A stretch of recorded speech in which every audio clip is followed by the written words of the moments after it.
Hey again everyone, Lucas here. In this video I'm going to show you how to use Google Drive to go and create your own custom documents, presentations, spreadsheets, etc. And then we're going to look at how you can share those with each other, your colleagues, or with your students. So let's jump right in. To get started, I'm going to go to the New button, click that, and I'm going to get the option to, again, as we saw in the last video, create folders, files, etc. But I can also create an original Google Doc spreadsheet presentation. If I mouse over more, I can create a Google form or drawings. Or if you have other applications that you have associated with your Google Drive, you can do that here as well. So it's really cool that there are other applications that will talk and let you create original things within Google Drive other than just the standard Google products. Search the Chrome Web Store for those. There's a lot of interesting things out there. So if I want to create a Google Doc, simply just click Google Doc. It's going to launch a new tab in my web browser. It's going to start out as an untitled document. I give it a title, etc., and then go from there. Now, I'm not going to get into all the features of Google Drive. I'll let you explore that in another video. However, I do want to show you the sharing options. The first thing I have to do, though, before I can share a file is actually give it a name. So I'm going to call this, we'll call it Handout, Mathematics Handout. Okay, so I'm giving it a title. Once it has a title, I can then share it. Sharing in Google Documents from within the document itself or the spreadsheet or whatever is very simple. You simply look for the blue share button in the upper right corner. And I'm going to click on that, and it's going to pop up this little dialog box. Now, when I share that file, the way that I do that is by entering the email address of the person that I want to share it with. So this might be a student email address or one of your coworkers, colleagues, etc. Or if you created groups for your students in your contacts in Google Drive, it's a really good idea, then you can actually share that with the group, and once you start typing the group name, it'll pop up here. So let me show you how that works. So I'm going to share it. I'm going to share it with my private Gmail address just to show you, for example. So I start typing that email address. It pops up here. So I'm going to share this with Lucas Gillespie. And then once I've put in the names of the people that I want to share it with, I need to select what their rights are to that file. So do I want them to be able to edit it, or simply be able to comment on it, or only be able to view it? So think about the kinds of lessons or the things, the resources that you might share with your students, and decide, do you want them to be able to edit that original document, or simply comment on it or view it? Now, one of the things that I recommend is creating a master set of documents or resources that I use with students, and then only giving them view rights. Now, I may want them to edit that same thing, but what I'll have the students do is that once they have the view rights, or they pull up that document that I've shared with them with view rights, they'll simply go to File and make a copy of their own and then share it back with me. So that's a really good way to make sure that you keep a clean copy of the files that are important to you that you want students to be able to edit without actually having them edit the original. Okay, so let's talk about how that might work. So I'm going to say I'm going to share that with CanView, and I can even add a note like, hey, here's the file I was talking about. And this individual will get an email. That's this individual, me, will get an email notifying them that a document has been shared with them, and they can open that directly from within their email. And then I simply click Send. Now, there are some advanced options. So if I click Advanced, I'm going to get this dialog here. Now, here's some important things about file sharing in Google Drive, and I want to make sure that you understand these. So take a look at these. By default, if I share with an individual person, then only I and that person can see that file. However, I can change who has access. Currently, it's a private file, even private between 2 or 3 or however many people you shared it with. However, if I click Change here, I can change the sharing settings for that file. So let's talk we'll start from the bottom and work our way up from the most restrictive to the most open access. So at the bottom here, it's turned off. The link sharing is turned off because it's a private file only shared between me and the folks that I have specifically said they have access to it. If I go up one more, I've turned link sharing or the file sharing on, and anyone in Surry County Schools, so they have to be a Surry County Schools employee logged into their email, can access this file if I've shared that link with them. Okay, so notice how that doesn't require me to enter individual names in. I've just simply said if it's an individual that has the link and they're logged into their email, then they can access it. Okay, let's move up a little bit more. Here, this is Surry County Schools, so anybody in Surry County Schools can find it by doing a search within their documents and can access it by simply clicking the link. They don't even have to, they do have to be logged into their Surry County Schools email system or into their district Google Apps account. However, they do not have to have that link to open it. They can search it and find it. All right, now we're going to take it up to outside the district level. So if you click on anyone with the link, that means you can share that file with people outside of our domain, outside of the Surry County Schools. So anyone who has the link from anywhere in the world, whether they're a Surry County School employee or not, could access this if they have the link to the file.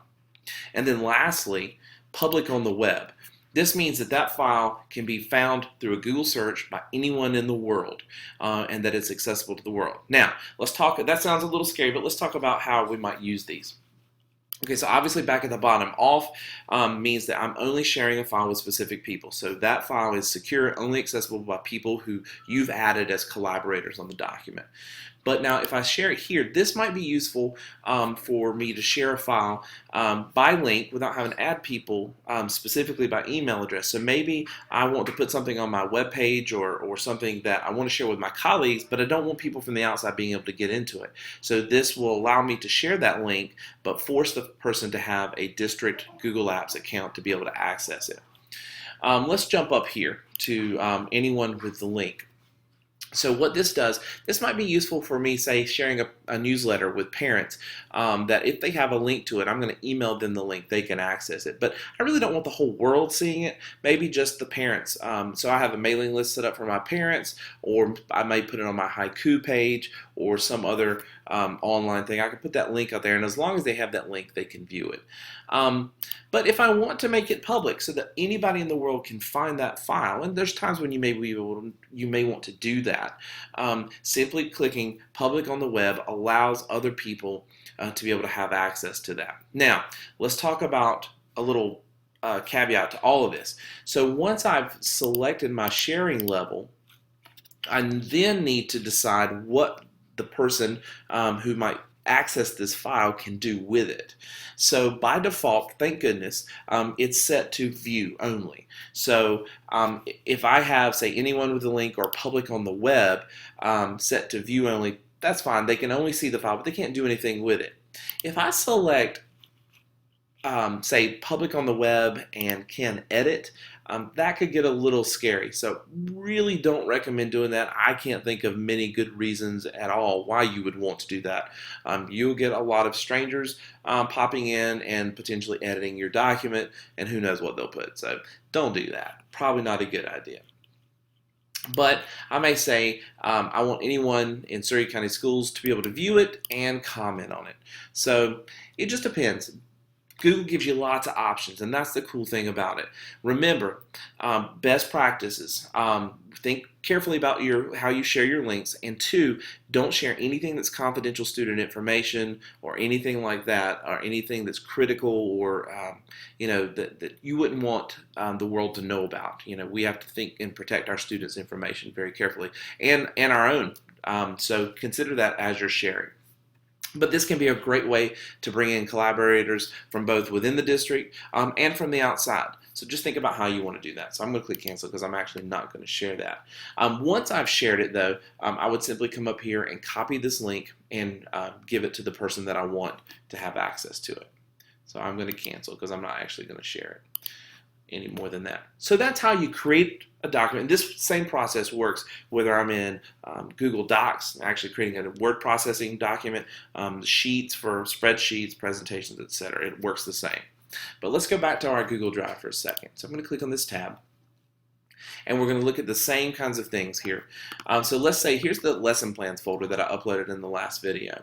So if I right click on that, notice I get the share options there as well. So I can click share, and the same dialog pops up. So I can share that entire folder. Now, if it's a shared folder, remember, you're going to notice that that icon, let me show you that, that icon's going to have that little, little person icon on it. And a not shared folder is just plain.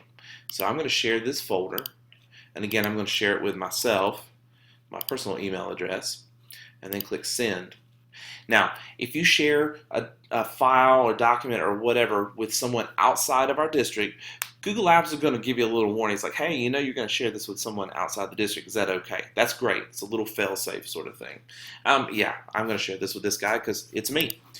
So I'm going to click send and done. So now I've shared that. Notice that the icon has changed now. So now, keep in mind with a shared folder, the cool thing about shared folder is if I drag and drop a file in there, it's automatically shared with everyone who has access to that folder. So it's a great way to share files very easily with large numbers of people. So what I recommend, maybe you have a class, you create a folder for your class or maybe your first period or whatever, and you want to put resources in that for those students, or maybe it's your colleagues, your PLC or whatever. You create that, share the folder with those individuals, and every time you add a file to that folder, it's automatically shared. They automatically have access to it, and they'll have the same level of rights that you've added to the sharing or to the folder when you share the folder. Okay, let's see what else I need to show you here. I think that's the basics of the sharing. So it looks like we're good there. Oh, keep in mind too, this is also important, and I see this PDF here and it reminds me. Remember in Google Drive, you don't have to use just Google Docs or Google Spreadsheets. You can upload your Word files, your PowerPoints, etc. And you can now even edit those natively. So that's kind of cool. However, no, I'm not offline. Okay, so one thing that's really neat about it is that I can share even those files. So maybe I have a PDF of something that's a resource, an article or something that I want my students to read. I would simply come up and click on this file, and it's kind of grayed out now because this computer seems to think I'm offline. Now I'm back. Okay. That was weird. Okay, so here, anyway, so let's say I've got a PDF that I've uploaded, some resource that I use every year with my students, or something that I want them to read, an article, etc. So then I can take that file and simply right-click and share that as well. So it doesn't have to just be a Google Doc or a Google Spreadsheet or presentation. You can share any file that you've uploaded, a video file, an audio file, etc., with individuals, or make it public, etc. So Google Drive is really cool in the way that it works like that. Good way to store your files, back them up, and share them with others. Okay, so that's it for this session. And so play around with that. Again, back your stuff up to Google Drive when you're sharing with your students or having your students share with you. And this works both ways. Students can share things like this as well. Make sure that you walk through them the process of sharing and how that works. And then it's a great way to start moving toward a paperless classroom. I mean, you really could get to the point where you don't have to print out anything, that students are just sharing their work with you and you're sharing with them. So try that out. If you're brave, I'd like to see what you know. So let me know. Give me some feedback and let me know if you're doing this year. All right. Have a great day. I'll see you later.